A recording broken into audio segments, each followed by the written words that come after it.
screen.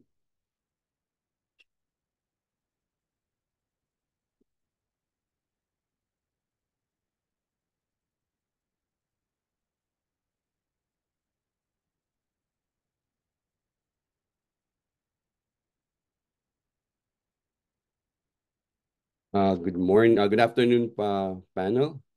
My name is Jonathan Garcia, and my dissertation is entitled "The Utilization of Schoology and Equitable Grading Practices Towards Professional Development Model."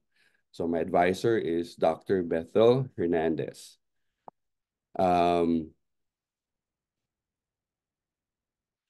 Following the statement of the problem. So to what extent the knowledge teacher respondents of the equitable grading practices in terms of creation of learning targets, evaluating student mastery, and providing feedback and intervention. Okay, so the findings from the research states that teachers have a good understanding of what learning targets are and know how to create them. With respect to evaluating student masteries, teachers have an extensive knowledge of using EGI, or the equitable grading and instruction practices, in terms of assessment and evaluation of student mastery. And with respect to providing feedback and intervention, teachers, to one extent, have a knowledge of feedback and intervention strategies that relates to the EGI practices. So overall, conclusion would be teachers have a good grasp of EGI practices based on this three categories. Okay, the next one. To what extent are the teachers' utilization of Schoology in terms of the following EGI practices? So same thing, creation of learning targets, evaluating student mastery, and providing feedback and intervention. So as a result, based from the instrument, teachers are adept in using Schoology in creating and posting learning targets and also mapping them to California state standards. Teachers know the fundamentals of evaluating students' mastery using Schoology, including grading scales and rubric. And teachers, to an extent, are aware and knowledgeable to use Schoology as a platform to provide feedback and intervention strategies to students. So my conclusion is teachers are pretty much skillful and experienced in the use of Schoology as the learning management systems with respect to the EGI practices. The next statement of the problem. What are the level of challenges on the utilization of Schoology and EGI practices in terms of the following? First, administrative support, availability and access of resources, and comfortability and ease of use. So based on this, a number of results came in. One is teachers need more time to collaborate with each other on EGI and Schoology. No, more or less, also teachers are able to log in and access resources. However, when problems arise, teachers do not find information to resolve problems really quickly. And finally, teachers has no problem organizing lessons, posting assignments, but had difficulty when external tools are integrated into the platform. So based on these results, the conclusion states that overall, teachers have experienced minimal challenges in the use of Schoology and EGI practices integration in general. The next statement of the problem. Is there a significant relationship between teachers' extent of knowledge of EGI practices and utilization of Schoology? So these two variables, so based on statistical analysis, Pearson R correlation revealed that the teacher's extent of the knowledge of the EGI practices is positively correlated with Schoology. And at the same time, I did a regression analysis, and regression analysis confirmed that the correlation between the teacher's extent of the knowledge of the EGI practices and the Schoology integration is significant at 0.05 level of significance. So this concludes that pretty much when teachers have knowledge of the EGI practices, they can easily adapt these practices with an online management system, which in this case is Schoology. Next, number 5, is there a significant relationship between the teacher's extent of knowledge of the EGI practices and the level of challenges in the implementation of the EGI practices? So matching these two variables, Pearson correlation revealed that the teacher's extent of the knowledge of the EGI practices is negatively correlated with the level of challenges teachers experience. Regression analysis also confirmed that this correlation between the teacher's extent of knowledge of the EGI practices and the level of challenges teachers experience is significant at 0.05 level of significance. So this made me conclude that as teachers' knowledge of the concepts of the EGI expands, they're more likely to have no problems in implementing it in their classroom. Number 6, is there a significant relationship between the teacher's extent of the utilization of Schoology and the level of challenges in the use of Schoology as applied to EGI? So Pearson correlation revealed that teachers' extent of Schoology is negatively correlated, again, with the level of challenges teachers experience. And also confirmed by regression analysis that the correlation between the teacher's extent of the utilization of Schoology and the level of challenges is significant at 0.05 level of significance. So by conclusion, the more extensive teachers use Schoology in terms of the EGI, they're less likely to have problems in its implementation. And based on the results, what is the professional development model that would best support this integration? So my PD model is my output PD model because it's based on input output. So my output model is an action plan.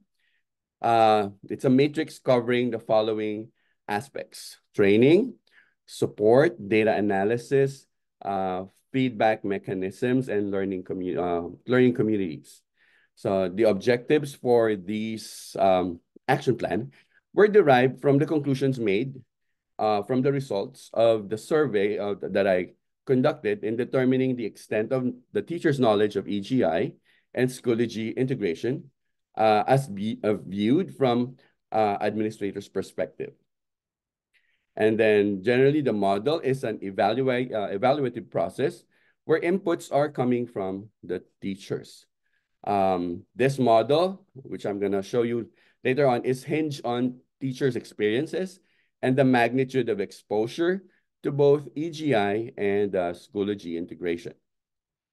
So this is the proposed PD model. So that has the action plan, objectives, where the focus area is, who's the person responsible, a time frame, and a working budget. So this PD model is kind of like applied to the district that I plan to use. So since Los Angeles is a pretty much large district, so hence the working budget. So first, I need to conduct a needs assessments using the survey. It's basically a baseline measure to determine knowledge and identify areas where teachers need supportive training. So again, we develop from there. We develop EGI and Schoology training materials to be used in the preparation and training of teachers. So will be done by the curriculum and technology specialists. And then from there, we conduct initial training. So this includes a couple of objectives: understanding and implementing the EGI practices, enhance proficiency in the use of Schoology, foster collaboration, and sharing best practices. So since one of the results requires that there needs to be more collaboration among teachers. Next would be the ongoing support. So since this one is a continued effort to make sure that the integration works well, this action plan provides continuous guidance and support, and if possible, offer mentorship opportunities and accessing different resources and expert advice. And number 5, once this one is data analysis of implementation. So here we're going to be utilizing Schoology data for student progress. So this would be done by the data coordinator in every school, identify areas of improvement and intervention, and from there also tailor instruction based on data insights. And next one is the feedback mechanisms.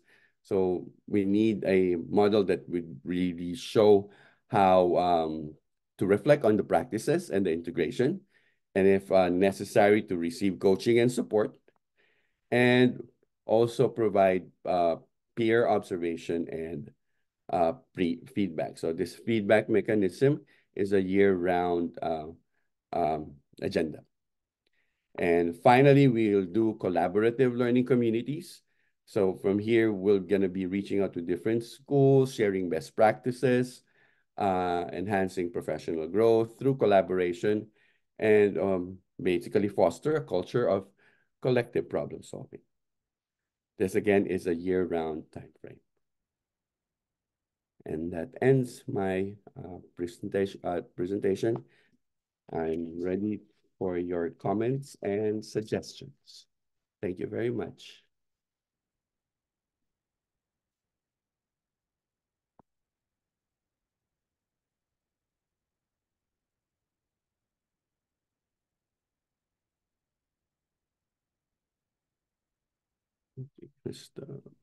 Doc Paldas, Doc Rick. Yes, Doc Raymond. Apo, meron po ako sa yung message Sige sa po. chat, sa message. Dito sa Zoom. Thank you.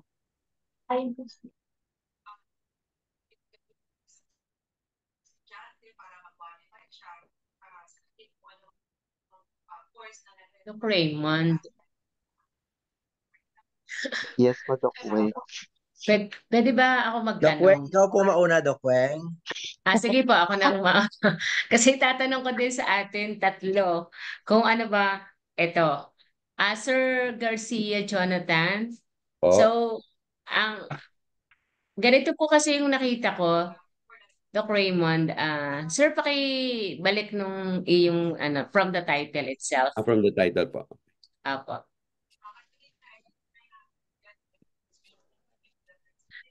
Nalito lang po ako sa title, sir.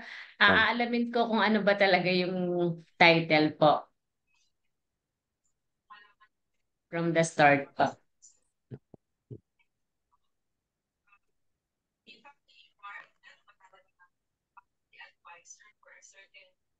Yan. So, utilization of Schoology. What is Schoology, sir? Schoology po is learning management. Para rin pong Blue Book. So it's, okay. Para siyang system. Learning management system po. LMS. Kaya pala, nahirapan akong unawain. Okay. Technical pala, technical. And equitable grading practices. Equitable grading practices towards professional development model. However, dun sir sa open kasi yung ano mo, yung ano dito, yung paper mo. Ang ano kasi, ang title naman dito is The Utilization of Schoology and Equitable Grading and Instruction Practices Toward Professional Development Model. I forgot to put the...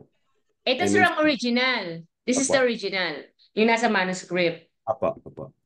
Okay. So itatanong ko din po sa aking kasamahang panel kasi utilization of Schoology and equitable grading Ang equitable grading and instruction practices po ba ay iisang term? Apo, Equitable grading and ibig sabihin dalawang variables to. Ano po? apo. Okay. So liliwanagin ko lang po at baka ako'y nagkakamali sa aking mga kasamahang panel, Doc Raymond, Doc Rick. Hindi ba ito parehas na independent variables?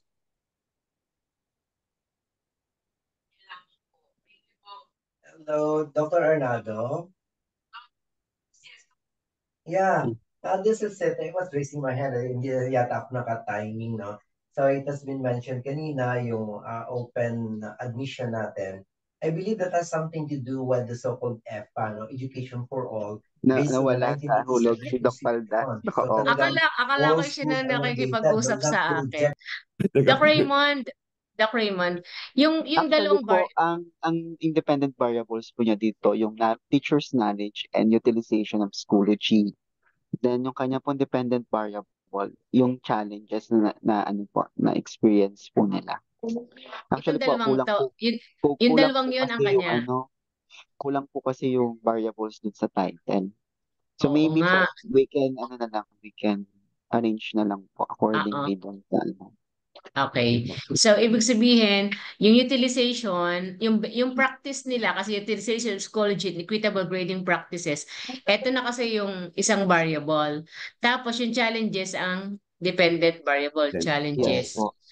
level. Sige po, ayusin ko na lang, Okay. Doc Weng. Okay po. Sige Thank po. Check ko lang po Nalit. yung SOP. Oo. Jonathan, could you kindly take down notes po? Yung Apo. sasabihin. Okay. Change title po. For the title, it will be extent of knowledge, The extent of knowledge. utilization and utilization of Schoology, Implementation of Schoology and challenges of teachers. and challenges of teachers. Knowledge. Knowledge, utilization. Teachers' knowledge challenge. on Ano po, equitable knowledge, utilization, and challenges knowledge of utilization. teachers. Naguguluhan talaga ako kasi may ano po ba tong EGI practices? Equitable grading practice. Iba pa po ba yung equitable grading practices sa EGI practices? Ano, I po yung is instruction, sorry po. Be consistent na lang ha. Apo.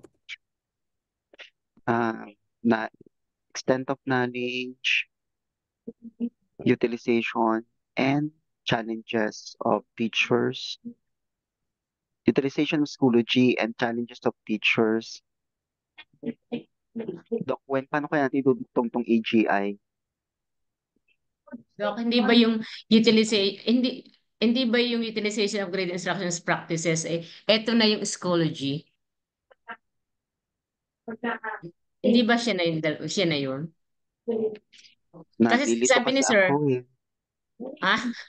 sabi kasi ni Sir Schoology, yung parang LMS system. Hindi ba ito na yung equitable grading instruction practices? Laman ni Schoology, ang equitable grading instruction and practices. Tama ba ako, Sir? Sir Garcia. Jonathan. Apo, kasi yung EGI po yung kung paano ituro, yung kasi ano na po siya, hindi na po yung pagtuturo po namin na hindi na po based sa objective. So it's ano na po siya by skill. So gine-grade po ngayon siya yung kumbaga yung by learning targets na po siya. So ang grading system na po hindi na po yung 50% to 80%. It's parang mag-change na lang po ng parang yung 1, 2 grades niya 1, 2, 3, 4. Parang ganun po. So yung parang system po siya ng instruction at grading. Sir Jonathan, ang aking question, hindi ba redundant yung utilization of Schoology and equitable grading instruction practices? Hindi ba yun na yun? Halimbawa, yung AGI, yun yung paggamit ng Schoology? Magkaiba ba yun? Kasi kung Mhm. kung Opo. magkaiba po siya, yun nga po ang tanong namin. Kasi yung magiging dependent variables nyo, yung level of challenges. Mm. So, kailangan, ang ibabangga natin, yung inyong independent variables. So, ang tanong ko po din magkaiba ba sa utilization of psychology or yung utilization of psychology, it pertains to equitable grading instruction and practices. Parang yun na po yun. Hindi ka po yung ganon. Ganun na po. Ano po? So yung kumbaga yung practices po niyan nata-translates dun sa learning management system. So yeah, pwede po Okay. siya. Doc Raymond, parang alasin na natin kaya yung utilization of psychology kasi dinidescribe na siya ni AGI. AGI. Sige po, pwede naman. Ano? So, Pwede okay, naman Doc.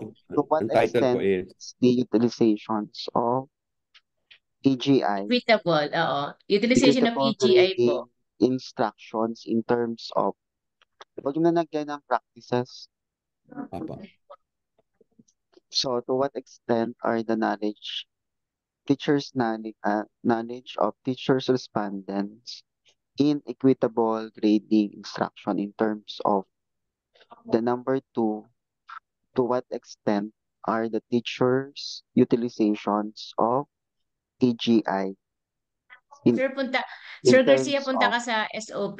Sinasabi po ni Doc Raymond yung magandang SOP. Doc Raymond yung number 1 niya, hindi niya Number 1 po ba? nag-gets. Sorry. number 1, Sir Jonathan, Mhm. to what extent are the knowledge of teacher respondents in the equitable grading instructions in terms of the number 2, to what extent are the To what- teachers utilizations of AGI in terms of, tapos number Sir, 3, Sir Garcia, wait lang, Doc Magno. Doon niya na i-edit sa number 1. Sir, number 2 na tayo po. number 2 na po ba? Opo, yan. naka-record naman yata ito, ma. Ang dami pa Sorry po. natin. Baka Sige, abutin sige. tayo na alas 5. Kaya nga. O, so, sige, go na lang. Sige po. Sir, huwag mo na i-edit. Naka-recorded So, naman number sinasabi ni 3, Doc. Sige po. Mhm. then number 3, what are the level of challenges on the utilizations of AGI in terms of, so tanggalin mo na yung mga practices mo. Okay. So, yun na yung pagkakaayos ng SOP 1, SOP 2, and SOP 3.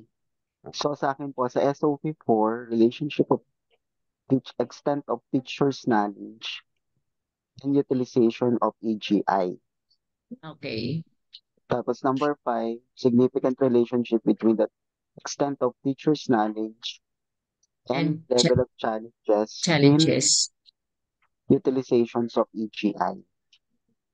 Yes. So number 7, significant relationships between extent of teacher's knowledge and utilization of AGI. Okay. Tatlo yung banggaan natin, ano, Doc? Yes po. Mm-mm. Then number 7, patay tayo dito. Ang daming variable potential. Is there significant relationship between the utilization of teachers' utilizations of AGI and challenges? The number So, number 6 7, po, Doc. Number 7. So magdadagdag po ako. dadagdag pa po ng isa. Oh. Kasi 3 po yung ano po eh. 1, utilization, teacher extent, and utilization. Teacher extent, and, oo nga, kulang talaga ng, document kulang talaga ng isa. Teacher extent and utilization. Teacher extent and challenges. And Then, challenges.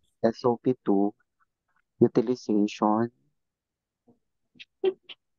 and challenges. Mali ang ano. And then, tama na. So, tatlo lang na inferential. Opo, tatlo lang. Opo. Tatlo lang. Ang output na tayo. So output development model or professional development model that would best support this integration. Sige, yun po yung akin. Okay na po sa akin yung number 7 po. Yun Okay lang na ako po. din, Doc. Doon po sa chapter, ano lang po, sa chapter 3. Sa Um, chap- balikan nyo po yung statisticians po ninyo.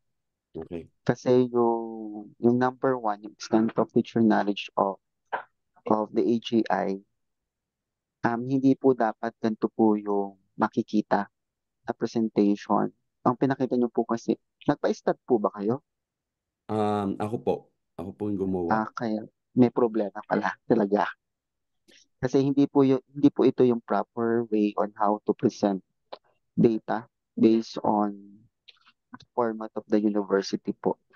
Okay po. Paano po, ma'am? So yung SOP 1, SOP 2, tsaka SOP 3 po, kailangan po namin makita yung result po ng survey. Kailangan po siya makita po doon, yung presentation. Ano po yung in detailed form po? Yes po, in detailed form. So, kailangan po makita, for example, indicator number 1 in terms of creating learning targets. Ano po Oh, yung mean po niya? okay. Ano po yung standard deviation? Vision Then, niya. ano po, verbal interpretation. So, ganun po siya. Okay. Okay po? So, ganun po yung ganun po yung presentation sa SOP 1, 2, and 3. 3. Same with din po sa SOP number 4, 5, and 6.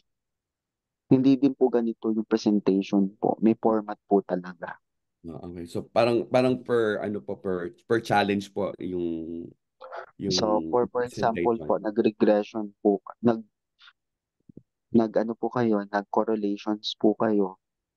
So, meron po kayong 4 na variables. Dapat po, makita po yon yung strength of relationships po nila. So, hindi lang, tignan nyo po yung page 32. Anong page po ba? Page 32. Hindi lang po siya ganyan eh. Meron pa po yung for ano po, kung relationship po yung tinitignan. Okay po. So ano lang po ano po yung pagbabanggain ko for Yung mga peers? variables po, doon based So on the ano hypothesis. Hindi po kasi ito po yung format. Hindi po ito yung format po. So kapag mali po kasi yung chapter 4, chapter 3, mamamali din po yung chapter 4. Magre-revise din po kayo. Yan lang po ako, Doc Weng. Thank you. Sir Garcia, yung Po. pong inayos ni Doc Raymond, yun na rin po yung comment ko para po ipo-format nyo lang po sa format po ni PCO tsaka po yung mismong chapter 3. So kung para po mas Doc maayos po Weng, yung study niyo po. sorry. Yes. I am suggesting to ano po to ask the researcher to ask the help of statisticians po talaga to treat the data. Hindi po Okay. kasi pwede na siya lang po yung nag-stat. Yes, Sir Raymond. Sir Raymond. Yes. Kasi may Kailangan, magkaka-problem opo. po talaga. Like this Malilito one po, since Sir final Garcia, defense po ito. opo. Thank you. Malilito ka, Sir Garcia, kapag ka po ikaw ang mag-i-stat nito, lalo po at ang banggaan po natin ay 3. So, ask na lang po sa statistician para po maayos po natin yung study niyo po. Opo. Ano po? Opo. Hello, So, Doc Weng. yes po. Oh, sorry Mm. Nagbabatin ako. Sir Jonathan, kasi ganito yan, meron kang 3 variables, no? We have the so-called indicators under each variable. So yun yung indicators na yun yung sasagutan ng mga respondents, no? So can you show me yung 3 mong indicators? Bigyan kita ng variables, bigyan kita ng sample indicators sa Ito. ayan, example lang, creating learning targets, no? Sino bang respondents mo, Sir Jonathan? Teachers po. 34 teachers. Teachers. Opo. Okay. Learning targets. I am able to prepare the objectives for the subject matter for this week. Mga ganyan, no? So I am able to prepare na sa e-learning materials for my lessons na for me to hit the target. Mga ganyan. So meron kang mga sentences diyan. At least 5 sentences. Pero you make it uniform. Kung meron kang 5 sa bawat indicator, variable. Kung meron kang 7 sa bawat variable. 10, uniform yun, 10, 10, 10. No? But definitely, it has something to do, yung questions mo, about each of the variables here. Ngayon, magkakanda ka ng survey ulit noon sa mga respondents mo. Iyon ang isasubmit mo, ang data gathered, no? Let's say mag-Google form ka. So as they answer the questions there, click, and submit it to by clicking the submit button, ang responses nila will go directly to Google Sheet. Yan ngayon i-provide mo na data sa statistician. Then you provide also the SOP and the research methodology kay statistician mo para ma-align niya ang computation niya. Okay po. Doc Rick, I think nakatabi naman siguro yung survey questionnaire po niya. Yung Oo. Kung meron kang result, Sir Jonathan, para hindi ka na uulit. Kasi nakapag-compute naman po siya. Ang problem lang po kasi, you just presented the summative assessment for variable. Hindi mo parang sinama summary na per lang siya. indicators. So kaya yun po yung kailangan namin makita. Hindi ka kasi makapag-produce ng output na hindi yun na pipresent. Doon kasi siya manggagaling. Okay?